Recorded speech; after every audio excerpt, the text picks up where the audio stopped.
इसके बाद बच्चे अगला पॉइंट जो हमें समझना है, कोण के प्रकार। कोण के प्रकार। तो बच्चे कोण के प्रकार जो है आप पहले भी कक्षा में पढ़ चुके हो, ठीक है। कौन कौन से प्रकार होते हैं बच्चे? 6 प्रकार है कुल, ठीक है। कुल क्या है? 6 प्रकार है। पहला है आपका न्यून कोण। न्यून कोण जिसको अंग्रेजी में कहते हैं acute. Acute angle. Acute angle क्या होता है बच्चे? इसको ध्यान से समझना, ठीक है। ये बच्चे हमने बनाया एक डायग्राम, ठीक है। एक्यूट एंगल क्या होता है, न्यून कोण क्या होता है बच्चे? अगर इन दोनों किरणों के बीच का झुकाव 0 से बड़ा हो, कहने का मतलब अगर ये है तो ये क्या कहलाएगा बच्चे? शून्य कोण कहलाएगा, इसको शून्य कोण कहेंगे। दोनों किरण क्या है? एक दूसरे के ऊपर ही है, तो इनके बीच में झुकाव क्या हुआ बच्चे? 0 हुआ, तो वो क्या कहलाएगा? शून्य कोण कहलाएगा। वो आपका एक्यूट यानी कि न्यून कोण नहीं कहलाएगा। अब इसका झुकाव 0 से बढ़ा, ठीक है, 0 से थोड़ा सा बढ़ा, ये बच्चे न्यून कोण कहलाएगा। अब कितना भी है, 1 डिग्री है तो ये न्यून कोण। 1 डिग्री से और बढ़ा, 15 डिग्री हुआ, ये भी न्यून कोण। 13 डिग्री हुआ, ये भी न्यून, 20 डिग्री हुआ, ये भी न्यून कोण। 25 हुआ, 30 हुआ, 35 हुआ, 40, 50, 60, 70, 80, 90, ये 90 से कम हुआ, मान लो 89, ठीक है, 89 हुआ, या फिर 88 हुआ, 89 हुआ, तो 89 तक बच्चे आपका कौन सा कोण होगा? न्यून कोण होगा। बच्चे ये जैसे ही 90 होगा, ठीक है, 90 होते ही बच्चे 90 डिग्री न्यून कोण नहीं होता, वो होता है समकोण, ठीक है। तो बात समझना बच्चे, 0 डिग्री पे था तब ये न्यून कोण नहीं था, 0 डिग्री से जैसे ही बढ़ा 0.11 हुआ, ये न्यून कोण हो गया, ठीक है। उसके बाद बढ़ता गया बढ़ता गया बढ़ता गया, 90 डिग्री से कम, 90 डिग्री नहीं, सिर्फ 89, 89.99 तक ये आपका एक्यूट एंगल यानी कि न्यून कोण होगा। और जैसे ही 90 डिग्री हो जाएगा बच्चे, ये समकोण कहलाएगा, ठीक है। इनका नाम दिया गया है। तो बच्चे न्यून कोण कहां से कहां तक होता है बच्चे? आपका ये 0 डिग्री तो नहीं होता, 0 डिग्री से बड़ा होता है। न्यून कोण को हमने बोल दिया थीटा, ठीक है। जो भी थीटा की वैल्यू होगी, थीटा अलग वेरिएबल, एक तरीके से चर है, ठीक है, ठीक है। थीटा जैसे हमने एक्स वाई जेड आपको बताया ना चर है, उसी तरीके से थीटा भी क्या है? आपका चर है। यहाँ पे ज्योमेट्री के अंदर, इसके अंदर यूज होगा, ठीक है। तो इसकी वैल्यू क्या हो सकती है? 0 से बड़ी होगी, 0 से बड़ी 0.111, ठीक है, वो बड़ी हो गई। और ये कहां तक जाएगी बच्चे? 90 से छोटी, 90 से छोटी, 90 से छोटी होगी, वो सारा का सारा कोण क्या कहलाता है? न्यून कोण, न्यून कोण कहलाता है। न्यून कोण मैंने यहां पे लिख दिया, ये न्यून कोण कहलाता है। ओके, क्लियर बात? अच्छा बच्चे, जैसे ही 90 हुआ उसको क्या बोल दिया बच्चे? समकोण बोल दिया। तो दूसरा जो प्रकार है ना बच्चे, वो समकोण ही है, जिसको राइट एंगल बोलते हैं। जिसको क्या बोलते हैं? Right angle. ये क्या होता है बच्चे? इसमें थीटा की वैल्यू क्या हो जाती है? डायरेक्ट 90। ये इस तरीके से, इस इसके इनके बीच में झुकाव क्या है? बिल्कुल ये लंबवत खड़ी है, बिल्कुल सीधा, जैसे हम जमीन पे खड़े होते हैं ना, लंबा सीधा बिल्कुल खड़े होते हैं। दीवार हमारी जो है जमीन के साथ लंबवत खड़ी होती है। तो उस पोजीशन में जैसे ही आएगी तो यहाँ और इसके बीच में जो झुकाव है 90 अंश होता है। इस कोण को क्या बोलते हैं बच्चे? समकोण बोलते हैं, ठीक है। ये इसका नाम क्या है? समकोण। तो जब थीटा क्या हो? 90 अंश हो, तो उसको क्या बोलेंगे? समकोण बोलेंगे, ठीक है। अगला है बच्चे अधिक कोण। अधिक कोण ऑब्ट्यूज एंगल बोलते हैं, ऑब्ट्यूज एंगल। ये क्या होता है बच्चे? 90 हो गया, ठीक है, ये 90 हो गया।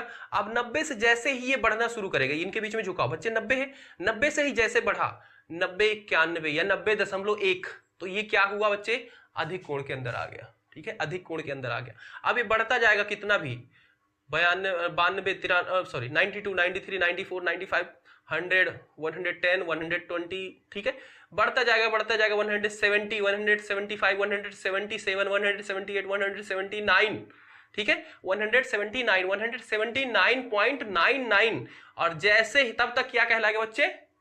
अधिक कोण ही कहलाएगा। और जैसे ही बच्चे ये हो गया 180, ठीक है, 180 मतलब एक रेखा बन जाएगी सीधा, ठीक है, इसके इस और इस किरण के बीच में एक रेखा, सीधी रेखा बन गई है। तो इस स्थिति में क्या कहलाता है? तब उसके बाद क्या कहलाता है बच्चे? ये ऋजु कोण हो जाता है, ठीक है। पर उसके पहले 180 से नीचे का जितना भी कोण था वो आपका अधिक कोण था, ठीक है। 180 से नीचे मतलब इतने पे, और इससे 90 से अबव और 180 से छोटा जितना भी कोण था बच्चे सारा का सारा अधिक कोण कहलाता है। तो बच्चे अधिक कोण क्या होता है, 90 से तो बड़ा होता है, ठीक है। और ये क्या है, बड़े का सिंबल है ना, 90 से बड़ा होता है थीटा और 180 से छोटा होता है। ये किसको ये सिंबल क्या बता रहा है, पढ़ा है ना, ये सिंबल का मतलब कि 180 से छोटा है ये, ठीक है, और 90 से क्या है, बड़ा है ये, ठीक है। तो 180 से छोटा होगा, इसके नीचे बराबर नहीं लगा है बच्चे, तो 180 से छोटा है, ठीक है, 180 नहीं शामिल है इसमें। ये क्या कहलाता है बच्चे, आपका अधिक कोण कहलाता है, ठीक है। ये क्या कहलाता है, अधिक कोण कहलाता है। अब बच्चे ये तो हो गया, ये तो हो गया 180 से छोटा है। अगर बच्चे यही थीटा क्या हो जाएगा, 180 हो जाएगा, तो उसी को बोलते हैं बच्चे ऋजु कोण,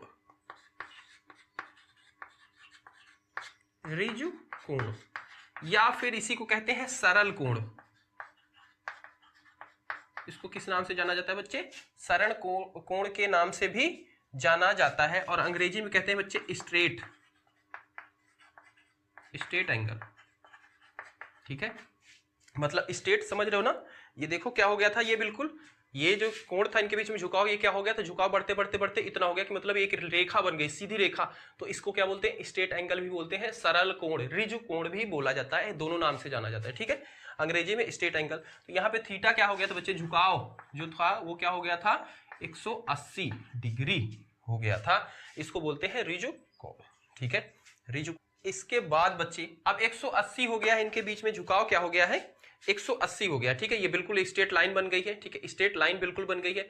अब यहां से लेके यहां तक जो झुकाव है वो 180 है। अब बच्चे 180 से जैसे ही आगे बढ़ेगा ना, ये थोड़ा सा बढ़ा, यहां से लेके ये वाला झुकाव देखा जा रहा है, नीचे वाला नहीं देखना, ये वाला झुकाव, ठीक है, यहां से ऐसे बढ़ता हुआ ये जा रहा है, ठीक है। तो ये वाला झुकाव क्या 180 से बढ़ गया, ठीक है। बच्चे जैसे ही 180 से बढ़ेगा ना, ये कहलाएगा बच्चे बृहत कोण, ठीक है, बृहत कोण या फिर प्रतिवर्ती कोण भी बोला जाता है इसको, ठीक है।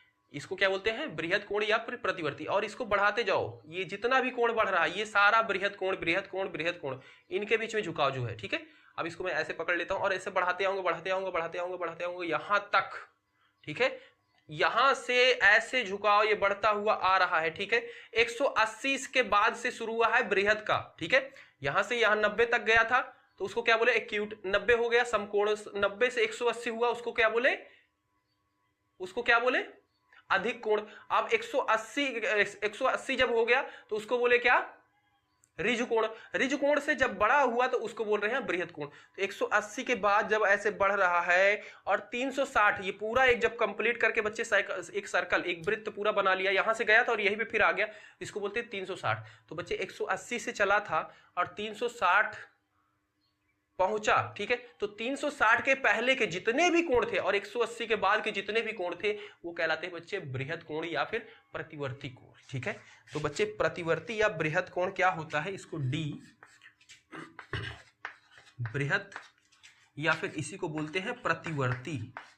नाम बच्चे याद रखना, क्योंकि जब पेपर में कहीं पे भी लिखा आएगा तो आपको पता होना चाहिए उसका मतलब, बृहत या प्रतिवर्ती कोण, जिसको अंग्रेजी में बोलते हैं बच्चे रिफ्लेक्स एंगल, ठीक है। ये क्या होता है बच्चे, 180 से बड़ा हुआ थीटा और 360 से छोटा, ठीक है। जितना भी कोण है 180 से बड़ा, 180.1 कौन सा कोण, बृहत कोण। 180.2 बृहत कोण है। 181 वो भी बृहत कोण। बढ़ते चले जाओ, 360 से छोटा 349 बृहत कोण। 359 59.99 तक, 359.99 तक क्या कहलाएगा आपका, बृहत कोण या फिर प्रतिवर्ती कोण कहलाता है, ठीक है। और जैसे ही बच्चे ये यहां से घूमते घूमते घूमते घूमते पूरा घूम के फिर इसी के ऊपर पहुंचा, तो ये कितना घुमा, इनके बीच में जो झुकाव था वो कितना चला, 360, ठीक है। और जब 360 हो जाता है ना बच्चे, उसको बोलते हैं पूर्ण कोण, पूर्ण कोण, ठीक है, जिसको कंप्लीट एंगल बोलते हैं अंग्रेजी में, कंप्लीट एंगल। और ये होता है बच्चे थीटा कितना हो गया, 360 डिग्री पर।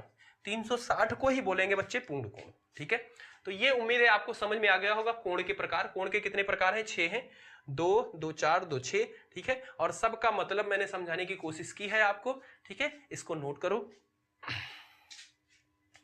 इसके बाद बच्चे अगला है आसन्न कोण, जिसको अंग्रेजी में बोलते हैं एडजेसेंट एंगल, ठीक है। ये क्या होता है बच्चे, यदि दो कोण, तो मैंने यहाँ पे दो कोण ले लिया है, यदि दो कोण कुछ इस तरीके से हो, ठीक है, कुछ इस तरीके से हो कि जिसमें उनका उभयनिष्ठ बिंदु क्या हो, सॉरी शीर्ष बिंदु क्या हो, उभयनिष्ठ हो, ठीक है। शीर्ष बिंदु समझते हो ना, ये कोण है तो इनका इसका ये वाला बिंदु क्या कहलाता है, शीर्ष बिंदु कहलाता है। ये कोण है, इनके ये वाला बिंदु क्या कहलाता है, शीर्ष कहलाता है। इनका शीर्ष क्या हो, उभयनिष्ठ हो, मतलब कॉमन हो, मतलब एक दूसरे के ऊपर हो। ये लो मैंने बच्चे कर दिया, ये था शीर्ष बिंदु, इनको एक दूसरे के ऊपर कर दिया, ठीक है, ऐसे समझो, ठीक है। ये लो एक दूसरे के ऊपर उपस्थित हो गए, ठीक है।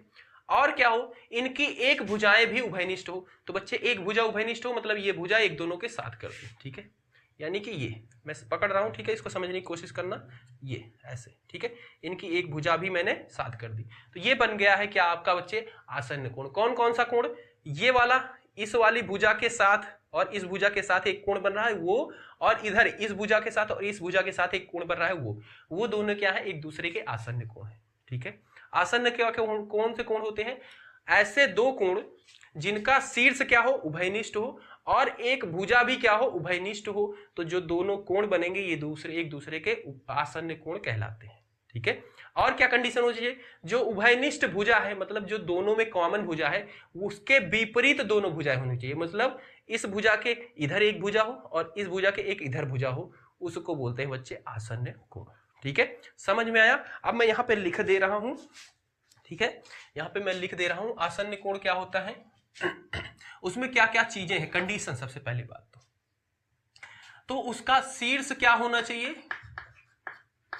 शीर्ष उभयनिष्ठ होना चाहिए, ठीक है। और क्या उभयनिष्ठ होना चाहिए, उसकी एक भुजा उभयनिष्ठ होना चाहिए। और क्या तीसरी बिंदु क्या थी, उभयनिष्ठ के विपरीत दोनों भुजाएं होनी चाहिए। ये थी उभयनिष्ठ भुजा, उसके इधर एक भुजा और उसके एक इधर भुजा। उभयनिष्ठ भुजा के विपरीत भुजाएं होनी चाहिए, उभयनिष्ठ भुजा के विपरीत भुजा होनी चाहिए, तब क्या बोलेंगे बच्चे कि ये दोनों कोण क्या है, एक दूसरे के आसन्न कोण है, एडजेसेंट एंगल है। ये कोण आसन्न एडजेसेंट एंगल है, ठीक है। यहां पे लिख दो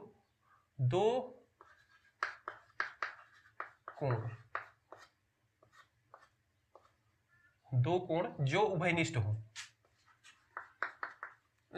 आसन्न हो,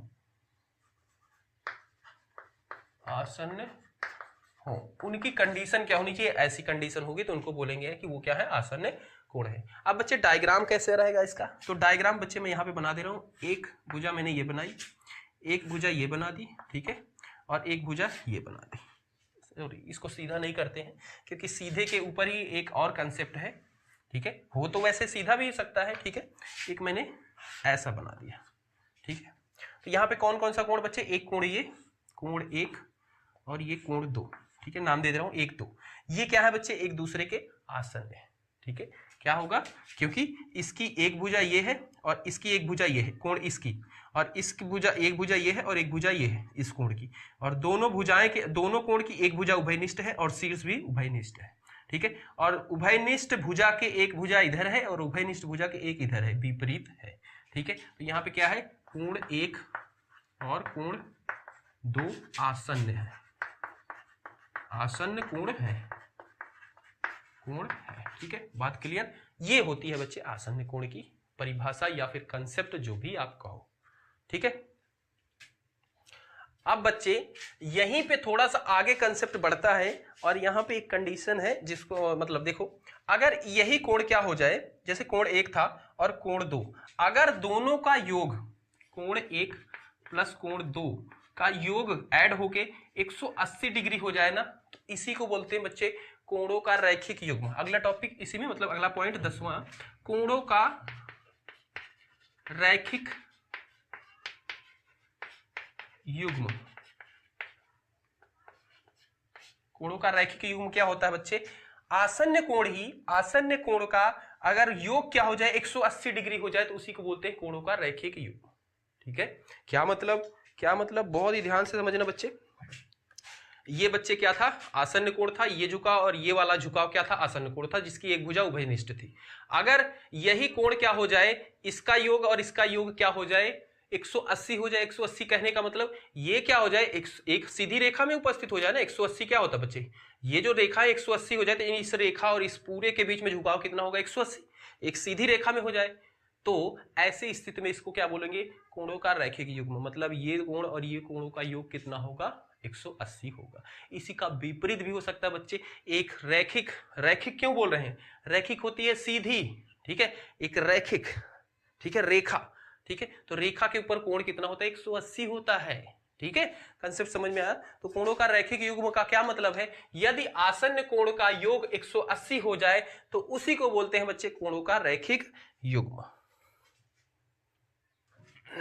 इसके बाद बच्चे लास्ट टॉपिक इस वीडियो के लिए, मतलब इतना ही हम इस वीडियो में आपको कवर करा रहे हैं, और उसके बाद फिर अगली वीडियो से हम प्रश्नावली के प्रश्न को आपको कराएंगे, आपको समझ में आएगा अच्छे से।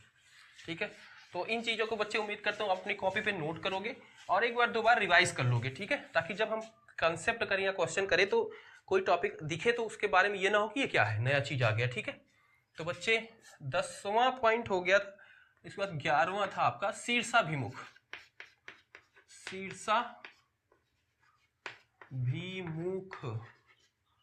शीर्षाभिमुख कोण, ये क्या होता है बच्चे। तो इसके लिए मैंने थोड़ी सी आपके लिए एक्स्ट्रा मेहनत कल के कंप्लीट की है। शीर्षाभिमुख कोण क्या होते हैं बच्चे, बहुत ध्यान से समझने की कोशिश करना। ठीक है, और उम्मीद है समझ में आ ही जाएगा, क्योंकि इसके ऊपर मेहनत की है तो कैसे नहीं समझ में आएगा आपको, है कि नहीं। तो बच्चे शीर्षाभिमुख कोण क्या है, यदि दो रेखाएं क्या करें, एक दूसरे को प्रच्छेद करें। प्रच्छेद करने का मतलब समझते हो ना, एक दूसरे को काटे। तो जैसे ये है मेरे पास, मैंने इसको कुछ अरेंज किया है, एक रेखा ये है, एक रेखा ये है, ये दोनों क्या कर रही है, एक दूसरे को काट रही है। ये रेखा यहाँ पे इस रेखा को काट रही है। ठीक है, तो कुछ इस तरीके से अगर आकृति बन रही है तो यहाँ पे कंसेप्ट आता है बच्चे शीर्षाभिमुख कोण का। कैसा, कैसे, अगर बच्चे ये ध्यान से देखना, इनको मैंने ऐसे रखा है। ठीक है, अगर मैं इस रेखा को छेड़ रहा हूं, ठीक है, मतलब इधर उधर करता हूं, छेड़ने का मतलब है, ठीक है, इसको ऐसे मैंने इधर किया तो क्या कुछ चेंज दिख रहा है, हाँ दिख रहा है। इस रेखा और इस रेखा के बीच में कोण क्या है, बढ़ता जा रहा है। हाँ देखो, ये देखो, ये यहाँ और यहाँ के बीच में कोण क्या है, बढ़ता जा रहा है, झुकाव उनके बीच में बढ़ता जा रहा है। जब इधर इधर झुकाव बढ़ रहा है, क्या इधर इधर भी बढ़ रहा है, हाँ बच्चे एक साथ ही बढ़ रहा है, ये देखो। और अगर घटा रहा हूं तो देखो, इधर इधर का झुकाव घट रहा है तो इधर इधर का भी झुकाव घट रहा है। ठीक है, इसी का ये वाला भी देख सकते हो, ये वाली भुजा और इस वाली भुजा को देखा, अगर मैं इनका बीच में झुकाव घटा रहा हूं, ये देखो घटाया तो इधर और इधर का भी झुकाव घट रहा है, ये देखो।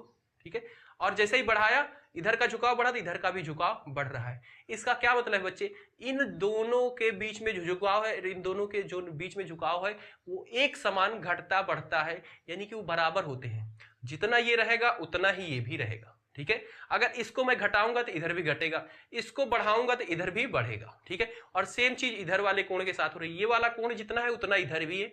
इसको अगर मैं बढ़ाऊंगा तो ये भी अपने आप बढ़ेगा, और इसको अगर घटाऊंगा तो ये भी अपने आप घटेगा, उसी के साथ ही घटेगा। ठीक है, तो कहने का मतलब है ये कोण इसके बराबर, ये कोण इसके बराबर, यही तो है शीर्षाभिमुख कोण, यही होता है शीर्षाभिमुख कोण। ठीक है, तो शीर्षाभिमुख कोण क्या होता है बच्चे, एक डायग्राम बना देते हैं। ये ठीक है, मैं पूरा नाम नहीं लिख रहा हूं। ठीक है, ये वाला कोण इसको मैंने 1 दे दिया, ये वाला कोण 2, ठीक है, और ये वाला कोण 3 और ये वाला कोण 4। ठीक है, तो इसमें कोण ये और ये, कोण 1 बराबर कोण 2 होता है। ठीक है, कोण 3 और कोण इसके बराबर, कोण 3 कोण 4 के बराबर होता है। और ये दोनों कौन से कोण है बच्चे, शीर्षाभिमुख कोण है। ठीक है, इन पे क्वेश्चन आएगा, ऐसे डायग्राम दिया रहेगा तो हम डायरेक्ट देखेंगे, ये वाली भी सीधी रेखा, ये वाली भी सीधी रेखा है, दोनों को प्रतिच्छेद कर रही है, हाँ प्रतिच्छेद कर रही है, तो जितना कोण इधर होगा उतना कोण इधर हो जाएगा, और ये वाला कोण इतना होगा इतना इधर भी हो जाएगा। और रीजन क्या लिख देंगे बच्चे, शीर्षाभिमुख कोण है, क्योंकि शीर्षाभिमुख कोण क्या होते हैं, बराबर होते हैं। जब दो रेखाएं एक दूसरे को प्रतिच्छेद करती है तो इसका इधर का इधर का इधर का कोण सब बराबर होता है, ये वाला कोण इसके, ये वाला कोण इसके बराबर होता है। ठीक है, उम्मीद है समझ में आया होगा बच्चे। ठीक है, मिलते हैं अगली वीडियो में जहां पे हम प्रश्नावली के प्रश्नों को करेंगे बहुत ही मस्त तरीके से। बच्चे इसको आपको नोट कर लेना है सारा। बाय बाय प्यारे बच्चों।